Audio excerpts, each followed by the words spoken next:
Yes, good morning guys. Guys, आज अपन बात कर रहे थे पीजीबीपी के रिवीजन की, सीए फाइनल की, जिसमें मैंने पार्ट वन अपलोड कर दिया था। और उस पीजीबीपी के पार्ट वन में अपन ने क्या किया था, प्रिजेंटिव टैक्सेशन को छोड़कर बाकी जितना भी पीजीबीपी था वो अपन ने पूरा रिवाइज कर लिया था। इस वीडियो में अपन बात करेंगे प्रिजेंटिव टैक्सेशन की, और ये प्रिजेंटिव टैक्सेशन इस बार के लिए सबसे इंपॉर्टेंट टॉपिक है पीजीबीपी में। जस्ट बिकॉज क्योंकि सर इस बार इसमें आया है अमेंडमेंट। क्या है सर इसमें आया अमेंडमेंट, तो ये हो जाता है सर हमारे लिए इंपॉर्टेंट टॉपिक पीजीबीपी का। ठीक है, हो सकता है कि सर आपसे वो एमसीक्यू फॉर्म में पूछ ले सीए फाइनल लेवल पर, और सीए इंटर लेवल पर एक सेपरेट क्वेश्चन भी पूछा जा सकता है। तो सर अपन बात करते हैं सबसे पहले प्रिजम्पटिव टैक्सेशन में अमेंडमेंट भी कवर करेंगे और मेन कंटेंट भी कवर करेंगे। ऐसा नहीं है कि सिर्फ अपन अमेंडमेंट अमेंडमेंट कवर करेंगे, अपन दोनों चीजें कवर करेंगे। देखो, प्रिजम्पटिव टैक्सेशन जो है ना, वो बेसिकली दो चीजों के लिए कवर करता है। ठीक है, इनकम टैक्स में पहला एक रेजिडेंट के लिए, जो रेजिडेंट होते हैं, और एक होता है जो नॉन रेजिडेंट के लिए प्रिजेंटिव टैक्सेशन।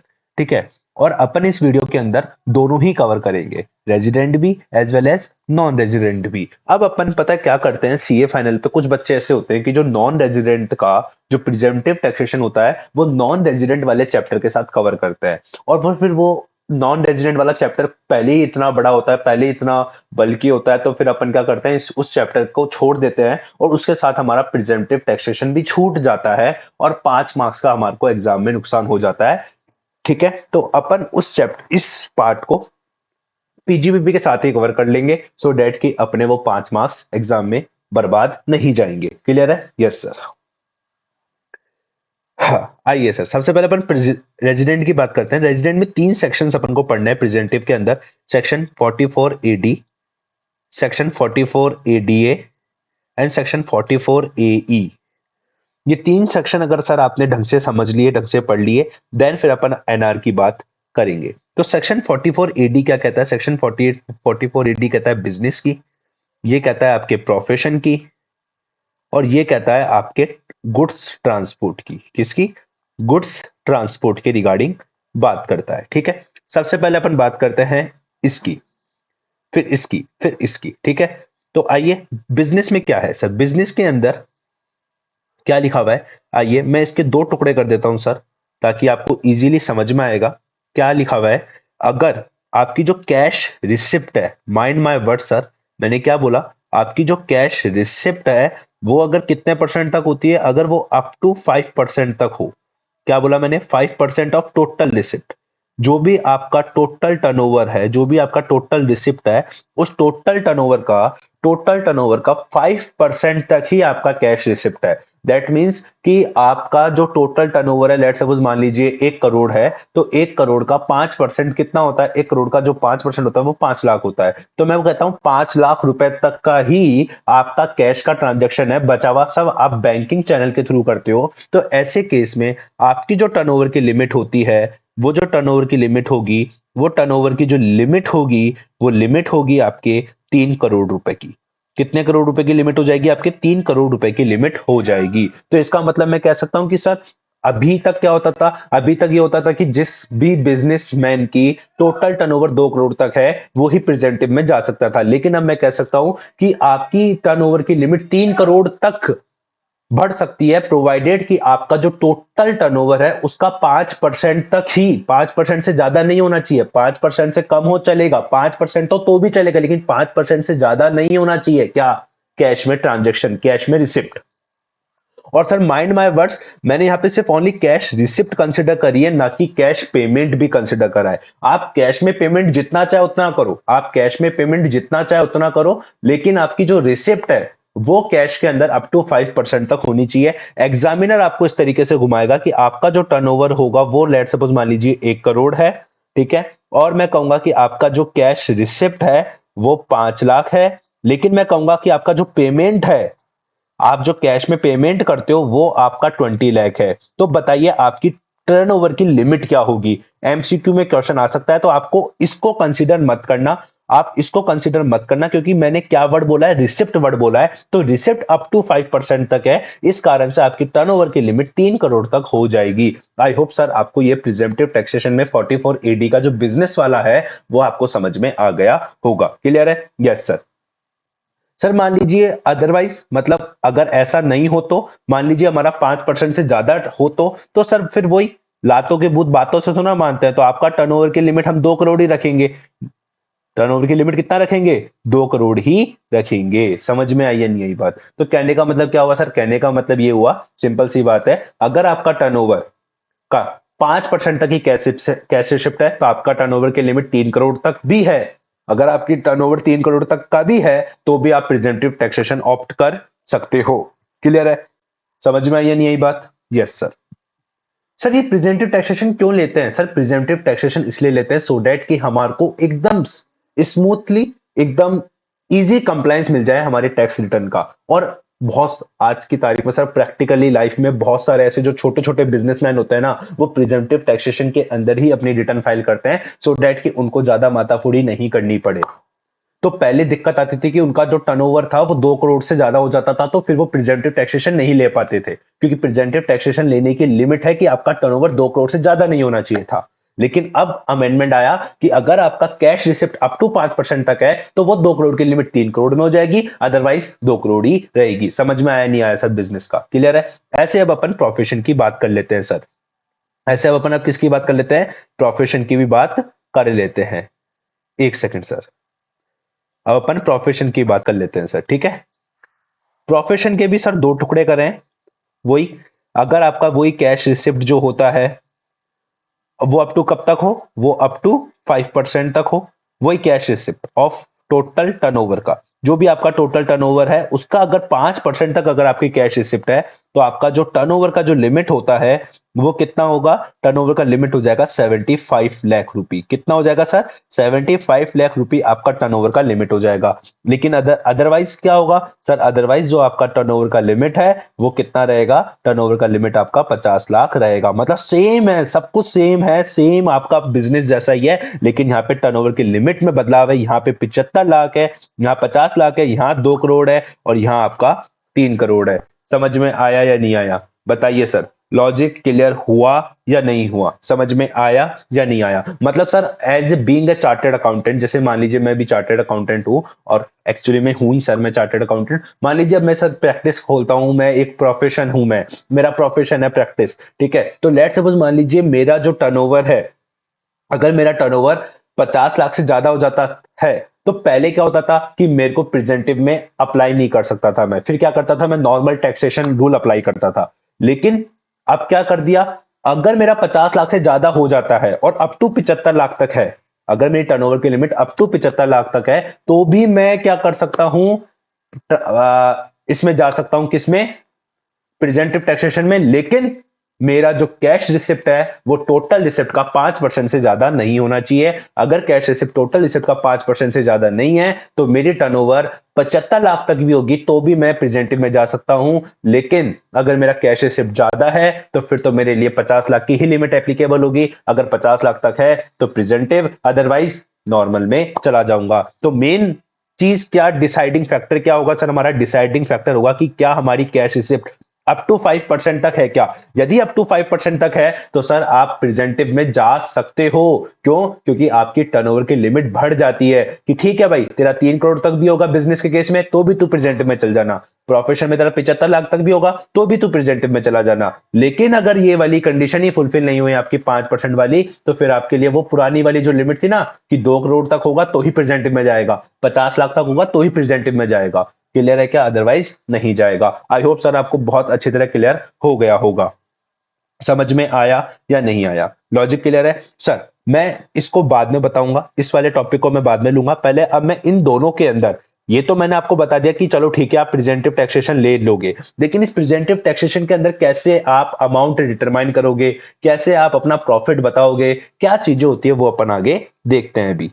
अब मैं बोलता हूं कि सर यहाँ पे कैश का मतलब क्या है? कैश मतलब होता है सर आपका बिजनेस चेक भी और क्रॉस चेक दोनों ही कैश के अंदर आएंगे। मतलब ऐसे हो सकता है कि एग्जामिनर आपको बोले कि मेरा 1 करोड़ का टर्नओवर है जिसमें से मैंने कैश के अंदर 2 लाख लिए, 3 लाख मैंने बिजनेस चेक के अंदर लिए और 2 लाख मैंने क्रॉस चेक के अंदर लिए, तो टोटल मिला के आपने 7 लाख रुपए कैश में ले लिए। तो जैसे ही 1 करोड़ का 7 लाख निकालोगे तो वो 5% से ज्यादा हो गया, तो मतलब इसका मतलब आपके ऊपर नई वाली लिमिट एप्लीकेबल नहीं होगी, आपके ऊपर पुरानी वाली लिमिट ही एप्लीकेबल होगी, क्योंकि कैश इंक्लूड करता है बियरर चेक को भी एंड क्रॉस चेक को भी। ठीक है, यस सर। अब अपन बात करते हैं अमाउंट ऑफ पीजीबीपी। तो सर देखो, इसके मैं दो टुकड़े कर देता हूं, एक कर देता हूं बिजनेस का केस और एक कर देता हूं प्रोफेशन का केस। यदि मैं बिजनेस के केस की बात करूं और अगर मैं प्रोफेशन के केस की बात करूं, ठीक है, यदि मैं बिजनेस के केस की बात करता हूं ना, तो बिजनेस के केस में भी दो टुकड़े कर देता हूं मैं सर।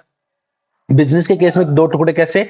दो टुकड़े ऐसे कि सर यदि आपका पूरा की पूरा बैंकिंग चैनल है, इफ होनली, मतलब आप कैश में डील ही नहीं करते, होनली होनली बैंकिंग है आपका, पूरा बैंकिंग चैनल के थ्रू ही लेते हो आप, 1 रुपया भी किसके थ्रू नहीं लेते, आप कैश में काम ही नहीं करते भाई। अगर आपको 10 रुपए की भी चीज खरीदनी है, पेटीएम कर दे, मतलब होनली होनली आपका बैंकिंग चैनल है, मतलब सब कुछ आप बैंक के थ्रू लेते हो, सब कुछ आप बैंक के थ्रू लेते हो। तो सर ऐसे केस में मैं क्या बोलूंगा, ऐसे केस में मैं बोलूंगा सर आपका 6% of turnover, 6% of turnover, turnover जो भी आपका टर्नओवर होगा उस ईयर में, उस ईयर में जो भी आपका टर्नओवर होगा, उस टर्नओवर का 6% आपका क्या माना जाएगा, 6%, उस 6% क्या माना जाएगा आपका सर, पीजीबीपी माना जाएगा। मतलब बिजनेस की इनकम कितनी मान ली जाएगी, 6% मान ली जाएगी। ज्यादा कुछ भी खर्चे वर्चे माइनस करने की जरूरत नहीं है, आप बस टर्नओवर का 6% निकाल लीजिए, वो आपका पीजीबीपी मानी जाएगी। लेकिन अगर मान लीजिए आपका ऐसा नहीं है, अदरवाइज है, मतलब आप होनली बैंकिंग चैनल के थ्रू नहीं हो, तो सर ऐसे केस में क्या होगा, देखिए सर ऐसे केस में क्या होगा, यदि कैश है, जितना कैश का टर्नओवर है उसका 8% निकाल लीजिए, जो बैंक के थ्रू है उसका 6% निकाल लीजिए, और जो रिसीव ही नहीं हुआ, नॉट यट, अभी तक जो रिसीव ही नहीं हुआ है, मान लीजिए उधार है, तो उसका भी कितना परसेंट निकाल लीजिए आप, 8% निकाल लीजिए। तो सर इस तरीके से आपका क्या निकल जाएगा, ये आपका पीजीबीपी की इनकम आ जाएगी। और सर ये जो रिसिप्ट है वो कब तक देख रहा है हमारे को, सर ये रिसिप्ट हम देखेंगे till the date of ROI तक।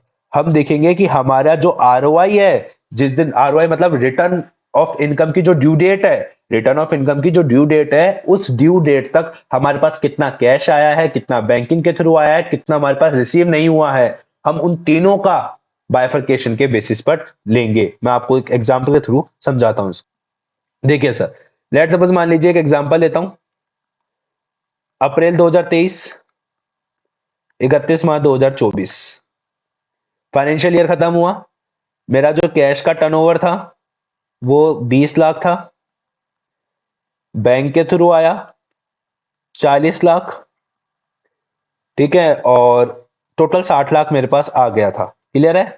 Yes sir. अब एक बार बताओ, अप्रैल 2023-24 मतलब प्रीवियस ईयर 2023-24 हो गया, प्रीवियस ईयर 23-24 की अपन रिटर्न कब भरेंगे, लेट सपोज मान लीजिए 31 जुलाई 2024 को अपन रिटर्न भरते हैं, ठीक है। ये था मेरे पास 31 मार्च तक का हिसाब।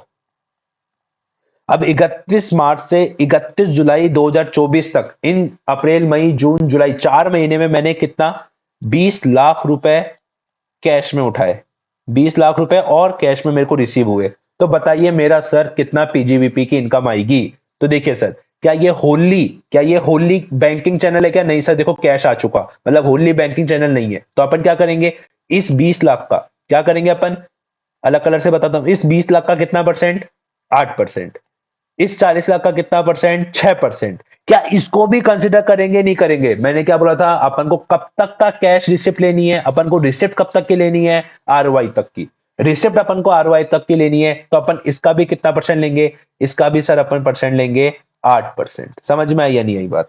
मान लीजिए 10 लाख मुझे बैंक के थ्रू होता तो इधर इन 4 महीने के अंदर, तो अपन इसका कितना परसेंट लेते, 6% लेते। आई होप सर आपको समझ में आ गया होगा कि अपन को जो रिसिप्ट है वो अपन को आरओआई की ड्यू डेट से पहले तक कितना पैसा रिसिप्ट हुआ है, अपन को उस बेसिस पर लेना है। समझ में आई या नहीं आई बात, लॉजिक क्लियर हुआ या नहीं हुआ, क्लियर है? Yes sir. अब मैं बात करता हूं सर आपसे कि प्रोफेशन के केस में क्या है सर। क्या प्रोफेशन के केस में, तो सर सिंपल सा, बहुत ही सिंपल है, कुछ भी नहीं है। आपका जो भी टर्नओवर है उसका 50%, चाहे आप बैंकिंग चैनल के थ्रू हो, चाहे आप रिसिप्ट को कुछ भी करो, हमारे को कोई फर्क नहीं पड़ता। जो भी आपका टर्नओवर है, जो भी आपकी रिसिप्ट हुई है, उसका 50% निकाल लीजिए, वो हमारा क्या माना जाएगा, पीजीबीपी की इनकम मानी जाएगी, वो हमारे लिए क्या माना जाएगा, पीजीबीपी माना जाएगा। समझ में आया या नहीं आया, लॉजिक क्लियर हो गया? Yes sir. अब दूसरा जो मुद्दा आता है वो आता है कि अगर अपन पीजीबीपी पढ़ रहे हैं तो पीजीबीपी में सबसे इंपॉर्टेंट कि क्या खर्चों की डिडक्शन मिलेगी नहीं मिलेगी। जो दूसरा मुद्दा है वो है डिडक्शन ऑफ एक्सपेंडिचर।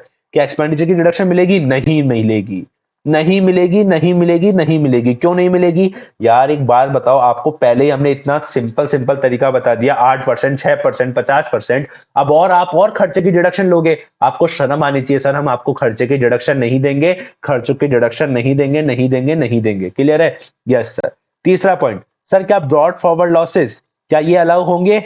हाँ सर, ये अलाउ होंगे। ब्रॉड फॉरवर्ड लॉसेस आपके एक्सपेंडिचर नहीं होते, आप ब्रॉड फॉरवर्ड लॉसेस को माइनस कर सकते हो आपकी इनकम में से, पीजीबीपी इनकम में से ब्रॉड फॉरवर्ड लॉसेस माइनस हो सकते हैं, लेकिन आपको एक्सपेंडिचर अलाउ नहीं होंगे। तो एक बात बताइए सर, क्या आपको डिडक्शन अलाउ होगी अंडर चैप्टर 6 से?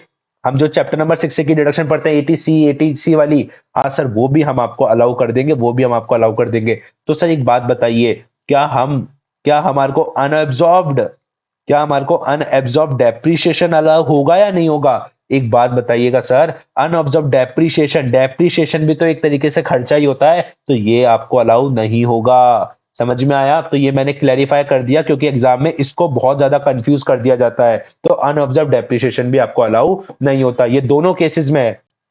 ये second point, third point, fourth point और fifth point, business as well as profession दोनों के अंदर सेम है। समझ में आया या नहीं आया? बताइए सर, क्या समझ में आया नहीं आया आपको? Yes sir. तो सर ये था हमारा बिजनेस और प्रोफेशन का प्रेजेंटिव। अब अपन बात करते हैं सेक्शन नंबर 44 ए ई की। अब अपन बात करेंगे सर सेक्शन नंबर 44 ए गुड्स ट्रांसपोर्ट एजेंसी के रिगार्डिंग। अब बात करते हैं सेक्शन नंबर 44 ए ई, जिसमें अपन कहते हैं गुड्स ट्रांसपोर्ट। मतलब गुड्स ट्रांसपोर्ट करने का मतलब हो गया सर कि अपन क्या करते हैं ना, कि अपन क्या करते हैं, हायरिंग पर देते हैं। हमारा जो धंधा होता है वो बेसिकली क्या होता है, हायरिंग करना। क्या करना? हायरिंग करना या फिर लीजिंग करना। लीज पर या फिर हायरिंग पर देते हैं अपने अपने गुड्स ट्रांसपोर्ट वाले जो व्हीकल्स होते हैं ना उनको। तो सर उससे अपन कहते हैं सेक्शन नंबर 44 ए ई। तो सर ये सेक्शन नंबर 44 ए क्या कहता है? सेक्शन नंबर 44 ए की एप्लीकेबिलिटी क्या आती है? एप्लीकेबिलिटी इसकी आती है कि सर अगर किसी ट्रांसपोर्टर को अपनी इनकम 44 ए के अंदर डिक्लेयर करनी है तो वो कर सकता है, कोई दिक्कत वाली बात नहीं है। लेकिन सर उसके लिए ध्यान रखना कि उसके जो मैक्सिमम व्हीकल होंगे वो सर 10 ही हो सकते हैं at any point of time during the previous year. At any point of time मतलब कभी भी उसके 10 से ज्यादा व्हीकल नहीं होने चाहिए ड्यूरिंग द प्रीवियस ईयर। उस प्रीवियस ईयर के दौरान उसके 10 से ज्यादा व्हीकल नहीं होने चाहिए। 10 से ज्यादा व्हीकल नहीं होने चाहिए उस प्रीवियस ईयर के दौरान, कभी भी 10 से ज्यादा व्हीकल नहीं होने चाहिए। 10 से ज्यादा व्हीकल नहीं होने चाहिए, 10 ही होने चाहिए। मान लीजिए सर उसने क्या करा, अप्रैल 2023 से 24 आपका प्रीवियस ईयर था, प्रीवियस ईयर 23-24, उसमें उसने जुलाई में 11 थे, सितंबर में वापस 10 हो गए, तो सर वो सेक्शन 44 ए से बाहर हो गया, क्योंकि at any point of time कभी भी उसके 10 से ज्यादा व्हीकल नहीं होने चाहिए, मैक्सिमम 10 ही व्हीकल होने चाहिए। क्लियर है? Yes sir. दूसरी चीज कि सर ठीक है, एप्लीकेबिलिटी समझ में आ गई। अब दूसरा मुद्दा आता है कि सर आपका अमाउंट ऑफ पीजीबीपी क्या होगा। ठीक है, हम समझ में आ गया कि हमारी एप्लीकेबिलिटी है, लेकिन अमाउंट ऑफ पीजीबीपी क्या होगा? तो अमाउंट ऑफ पीजीबीपी के केस में सर इसने दो टुकड़े करे हैं।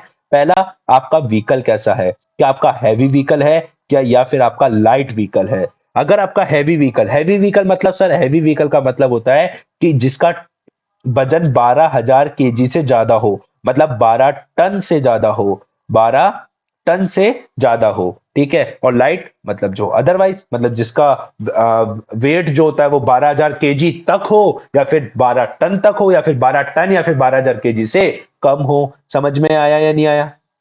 तो सर इनकम कैसे डिटरमाइन करेंगे? तो इनकम के लिए सर सिंपल सी बात है, आपको क्या लेना है, 1,000 रुपए पर टन। क्या लेना है सर आपको? 1,000 रुपए पर टन मल्टीप्लाई बाय 1,000 रुपए पर टन पर मंथ या फिर पार्ट ऑफ मंथ। मैंने क्या बोला? 1,000 रुपए पर मंथ पर टन या फिर पर मंथ और पार्ट ऑफ मंथ, और part of month multiply by number of vehicle, मैंने क्या बोला सर? आपको क्या करना है, आप जैसे मान लीजिए अगर उसका 13 टन है, लेट सपोज मान लीजिए 13 टन है और वो 6 महीने के लिए यूज हुआ, तो मैं क्या बोलूंगा 13 टन मतलब 13 मल्टीप्लाई बाय 1,000 रुपए पर टन। 1,000 रुपए पर टन मतलब 13,000 मल्टीप्लाई बाय पर मंथ मतलब 6 महीने, तो आपका कितना हो जाएगा? 78,000 रुपी हो जाएगा। अब जितने नंबर ऑफ व्हीकल हो उतने नंबर ऑफ व्हीकल से आप मल्टीप्लाई कर दीजिएगा। समझ में आया नहीं आया? Yes sir. लेकिन सर मान लीजिए अगर वो लाइट व्हीकल हो तो तो 7500 रुपी पर मंथ या फिर part of month, per month या फिर part of month, per month या फिर part of month, multiply by number of vehicle, multiply by number of vehicle. समझ में आया नहीं आया? यहां पे क्या डिफरेंस है सर, यहां पे हमने पर टन नहीं लिखा, या हमने पर टन नहीं लिखा है, तो ध्यान से सुन लीजिएगा, पर टन यहां पे नहीं है। क्लियर है क्या? समझ में आया नहीं आया? लॉजिक क्लियर हो गया? Yes sir. अब सर ये बात बताइए कि हमारा नंबर ऑफ मंथ कहां से देखना है हमारे को, हमारा, सर ये बताइए हमारे को नंबर ऑफ मंथ कहां से देखना है दोनों ही केसेस में। नंबर ऑफ जो मंथ होगा ना वो सर हमारा from the date of acquisition होगा, from the date of acquisition. जिस दिन हमने खरीदा है ना सर, जिस दिन हमने खरीदा है वहां से होगा, जिस दिन हमने परचेस करा है उस दिन से गिना जाएगा सर। क्योंकि है ना, कई बार आपको एग्जाम में कंफ्यूज करने के लिए बोलेगा कि हमने 1 मई को खरीदा लेकिन हमने पुट टू यूज जुलाई में करा, तो सर पुट टू यूज से मतलब नहीं होता, पुट टू यूज सिर्फ डेप्रिसिएशन में काम आता है। लेकिन इधर हमारे को क्या काम में लेना है सर, डेट ऑफ एक्विजिशन काम में लेना है। क्या काम में लेना है सर, डेट ऑफ एक्विजिशन से हम नंबर ऑफ मंथ्स गिनेंगे। समझ में आई ये बात? Yes sir. अब अपन बात करते हैं कि सर इसमें क्या डिडक्शंस अलाउ होगी या नहीं होगी। तो देखिए सर, डिडक्शन ऑफ एक्सपेंडिचर की बात करेंगे, ठीक है। तो अभी मैंने ऊपर वाले में दो में क्या बताया था, एक्सपेंडिचर अलाउ नहीं होते, लेकिन यहां पे मैं क्या बोलूंगा, यहां पे भी आपके अलाउ नहीं होते हैं, लेकिन इसके कुछ एक्सेप्शन है सर। एक एक्सेप्शन है, वो ध्यान रखना सर, एक एक्सेप्शन है जो आपको अलाउ करना है, क्या, पार्टनर से रिलेटेड अगर कोई सैलरी है, कोई कमीशन है, कोई रेमुनरेशन है, या फिर कोई अगर इंटरेस्ट है, पार्टनर को अगर कोई इंटरेस्ट पे करा, और इंटरेस्ट आपको याद होना चाहिए सर, सिर्फ दो ही अलाउ होता है, कौन कौन सा, इंटरेस्ट ऑन कैपिटल वाला और इंटरेस्ट ऑन लोन वाला। ये सिर्फ एक चीज, दो चीज, तीन चीज, चार चीज, और रेमुनेशन के अंदर रॉयल्टी भी आता है, ये ध्यान रखना सर। सिर्फ यही चीज अलाउ होती है और कुछ भी अलाउ नहीं होता है। पार्टनर की सैलरी, पार्टनर का कमीशन, पार्टनर को रेमुनेशन, पार्टनर का कोई भी, अगर अपन उसको पार्टनर को अगर अपन कोई भी इंटरेस्ट पे कर रहे हैं, और इंटरेस्ट ओनली दो चीजों पर अलाउ होता है, इंटरेस्ट ऑन कैपिटल और इंटरेस्ट ऑन लोन, जो, और सर कितना अलाउ होगा आपको पता है, इसके लिए हमने कोई लिमिट पढ़ी थी। ये तो लिमिट आता है 40B में, याद है 40B क्या, कि वो आपका बुक प्रॉफिट, याद आया कुछ, बुक प्रॉफिट जो अपन फर्म वाले चैप्टर में पढ़ेंगे, उस तरीके उतना अलाउ होता है उस लिमिट तक। और ये आपको पता है कितना अलाउ होता है, मैक्सिमम 12% अलाउ होता है। तो ध्यान रखना, आपको एग्जाम के अंदर पता है क्या करेगा वो, 44AE का एक क्वेश्चन देगा जिसमें आपको वो ये खर्चे भी देगा, पार्टनर की सैलरी, पार्टनर का कमीशन, पार्टनर का रेमुनेशन, पार्टनर को हमने इतना इंटरेस्ट पे करा। तो आप ध्यान से सुन लीजिएगा, 44AE के अंदर ये खर्चे आपको अलाउ होते हैं, ये खर्चे आपको अलाउ होते हैं। समझ में आया? सिर्फ यही खर्चे आपको अलाउ होते हैं, ये एक्सेप्शन है। क्या एक्सेप्शन है, कि सर पार्टनर का सैलरी, पार्टनर का कमीशन, पार्टनर का रेमुनेशन, पार्टनर की रॉयल्टी, और पार्टनर को दिया हुआ इंटरेस्ट ऑन कैपिटल और इंटरेस्ट ऑन लोन, ये अलाउ होता है। लेकिन कितना अलाउ होता है सर, ये आपको 40B और ये आपको 12% तक अलाउ होता है। और 40B क्या कहता है कि स्टार्टिंग के बुक प्रॉफिट के 3 लाख तक का 90%, याद आया कुछ ऐसा, और रिमेनिंग का 60%। क्लियर है? उस तरीके से उतना अलाउ आपको किया जाता है, ये आप ध्यान रखिएगा। क्लियर है? इस तरीके से आपको वो फर्म वाला जो कॉन्सेप्ट है वो भी आपको अप्लाई करने के लिए बोल सकता है एग्जामिनर, तो आप थोड़ा सा उसके रिगार्डिंग भी पढ़ के जाइएगा, जो हम टैक्सेशन ऑफ फर्म वाले चैप्टर में डिटेल में पढ़ेंगे। क्लियर है? Yes sir. बुक प्रॉफिट कैसे निकालते हैं, क्या नहीं निकालते, कैसे निकालते हैं, क्लियर है? Yes sir. इस पॉइंट पे फोकस कीजिएगा, इंपॉर्टेंट पॉइंट है, बहुत ज्यादा इंपॉर्टेंट पॉइंट है, बहुत ज्यादा इंपॉर्टेंट है, कि अगर एग्जाम में उसने टारगेट किया तो वो इस पे टारगेट आपको कर सकता है। क्योंकि बच्चों को ये रहता है कि प्रेजेंटिव टैक्सेशन में कोई खर्चा अलाउ नहीं होता, लेकिन उसका एक एक्सेप्शन है 44AE। क्लियर है? कि उसके अंदर 44AE के अंदर भी खर्चे अलाउ नहीं होते, लेकिन ये जो चार खर्चे हैं वो अलाउ होते हैं। क्लियर है? Yes sir. और आपको पता होना चाहिए कि जो ब्रॉड फॉरवर्ड लॉसेज होते हैं वो ऊपर भी अलाउ होते थे, यहां भी अलाउ होंगे। जो डिडक्शंस हैं अंडर चैप्टर नंबर 6A की, वो ऊपर भी अलाउ होते थे, यहां भी अलाउ होंगे। आपको पता होना चाहिए कि जो अनएब्जॉर्ब डेप्रिसिएशन होता है वो आपको यहां भी अलाउ नहीं होगा, क्योंकि डेप्रिसिएशन क्या होता है, एक एक्सपेंडिचर होता है। बताइए सर, समझ में आया या नहीं आया? तो सर इसी के साथ आपका जो प्रिजेंटिव टैक्सेशन फॉर रेजिडेंट था, रेजिडेंट्स के लिए जो प्रिजेंटिव टैक्सेशन था, वो आपका पूरा की पूरा कंप्लीट हो जाता है। समझ में आया या नहीं आया? अब अपन बात करते हैं नॉन रेजिडेंट की, और इसके साथ हमारा प्रेजेंटिव टैक्सेशन वाला टॉपिक भी खत्म हो जाएगा। मतलब पीजीबीपी कर लिया तो आपके 15 मार्क्स तो पूरे के पूरे क्लियर हो गए। 15 नहीं तो लगभग 17-18 मार्क्स का तो आपको एग्जाम में मिलेगा ही मिलेगा। 14 मार्क्स का कंपलसरी क्वेश्चन और 3-4 मार्क्स के आपके एमसीक्यू पक्का पक्का आते हैं। अब अपन बात कर लेते हैं नॉन रेजिडेंट की। अब अपन नॉन रेजिडेंट में बात करते हैं। नॉन रेजिडेंट में पहला आता है आपका shipping business,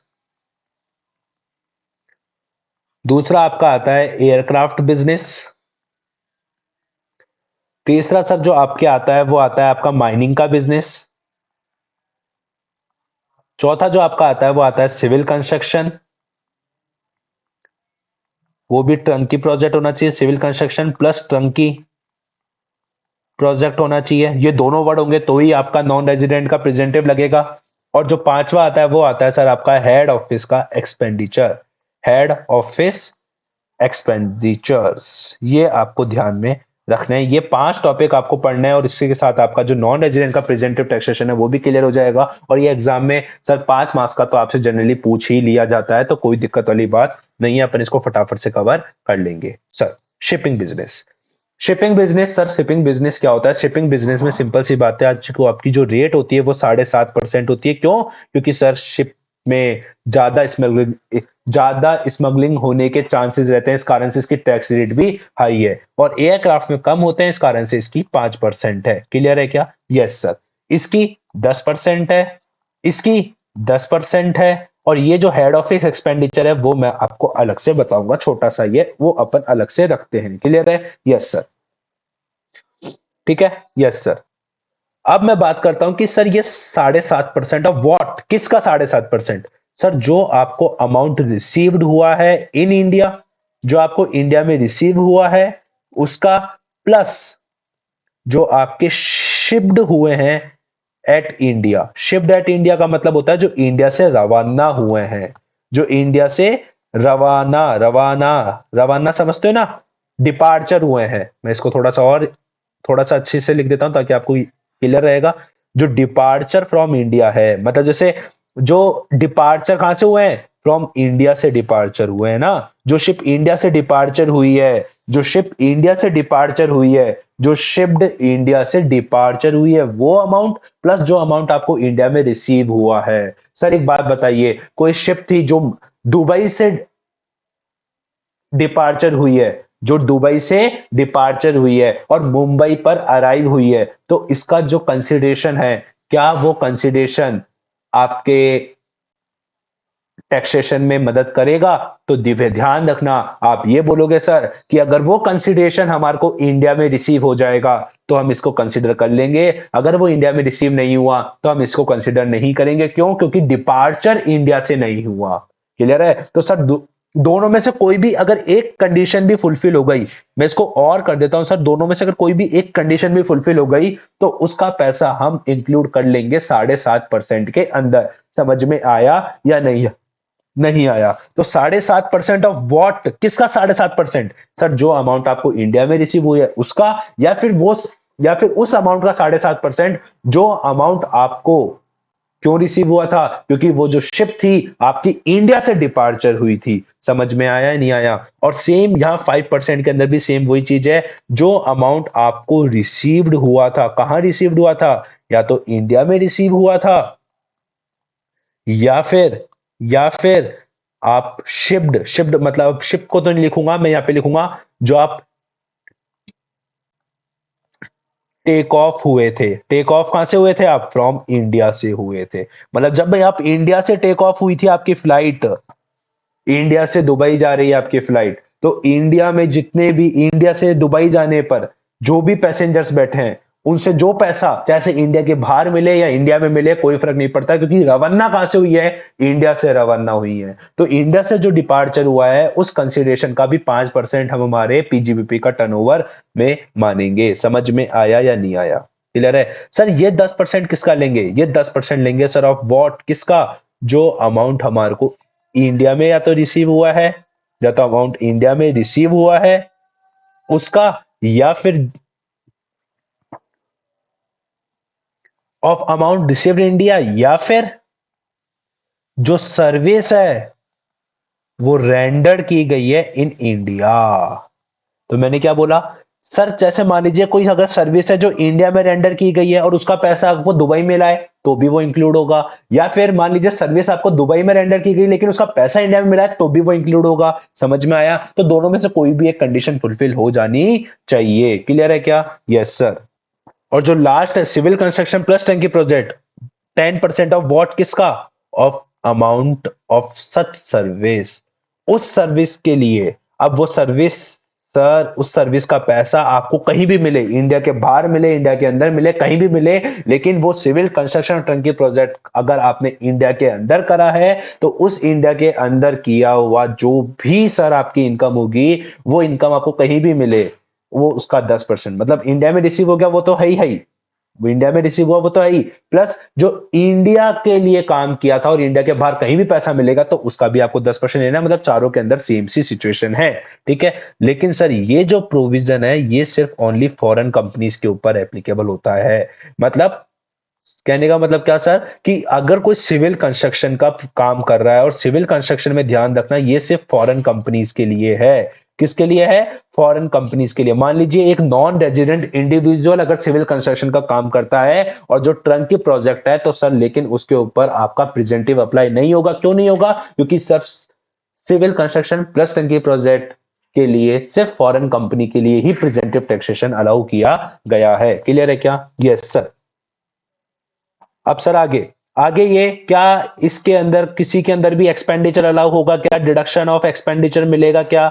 no sir, deduction of expenditure नहीं मिलेगा, जैसे कि अभी तक अपन प्रेजेंटिव में पढ़ते आ रहे हैं। Sir brought forward losses, yes sir, brought forward losses आपको अलाउ हो जाएंगे। Sir deduction under chapter number 6 से, चैप्टर नंबर 6 से की डिडक्शन भी सर आपको मिल जाएगी। सर वो आपका अनएब्जॉर्ब डेप्रिसिएशन, अब एक बात बताओ, क्या अनऑब्जर्व डेप्रिसिएशन अलाउ होगा क्या? नहीं होगा। क्यों नहीं होगा? क्योंकि सर आपको वो एक्सपेंडिचर अलाउ नहीं करे, तो डेप्रिसिएशन भी तो एक एक्सपेंडिचर ही है, इस कारण से आपका अनएब्जॉर्ब डेप्रिसिएशन भी अलाउ नहीं होगा। तो बताइए सर, ये सब कुछ सेम था या ये वाला तो पूरा सेम था? यस सर, जैसा रेजिडेंट में था वैसा ही नॉन रेजिडेंट में है। क्लियर है क्या?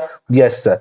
ये आपका चीज खत्म हो जाती है नॉन रेजिडेंट का प्रिजेंटिव टैक्सेशन। अब इसके अंदर सिर्फ एक ही टॉपिक बचता है आपका, हेड ऑफिस के एक्सपेंडिचर की डिडक्शन। अब अपन बात करते हैं सर हेड ऑफिस के एक्सपेंडिचर की डिडक्शन की, जो कि एक बहुत ही इजी सा टॉपिक है, छोटा सा टॉपिक है, हेड ऑफिस के एक्सपेंडिचर की डिडक्शन। ये क्या बोलता है सर? आपकी ब्रांच है ना, ब्रांच आपकी फॉरेन कंपनी की होनी चाहिए। पहली बात, आपकी जो ब्रांच है वो फॉरेन कंपनी की होनी चाहिए, और दूसरी बात, आपकी जो ब्रांच है वो इंडिया में होनी चाहिए।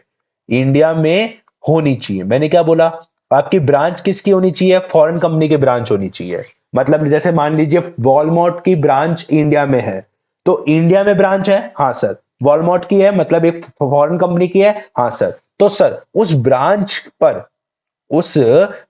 पर कुछ खर्चे आपको हेड ऑफिस एलोकेट करेगा। हेड ऑफिस जो भी खर्चे होते हैं, हेड ऑफिस में जो भी खर्चे होते हैं वो ब्रांच पे एलोकेट होते हैं। तो सर मान लीजिए हेड ऑफिस ने तो ज्यादा ही खर्चे एलोकेट कर दिए, तो ऐसे तो ना सारे के सारे खर्चे हम आपको अलाउ कर देंगे। उसके लिए एक रूल बना रखा है। वो रूल क्या कहता है? वो रूल कहता है 5% of ATI, adjusted total income का 5%, और हेड ऑफिस के जो एक्सपेंडिचर जो उस ब्रांच को एलोकेट किए गए हैं, जो एलोकेटेड है तो उस ब्रांच को, जो एलोकेटेड है उस इंडियन ब्रांच को, विच एवर इज लोअर, उतना आपको अलाउ होगा। अब सर बात आती है कि एडजस्टेड टोटल इनकम निकाले कैसे?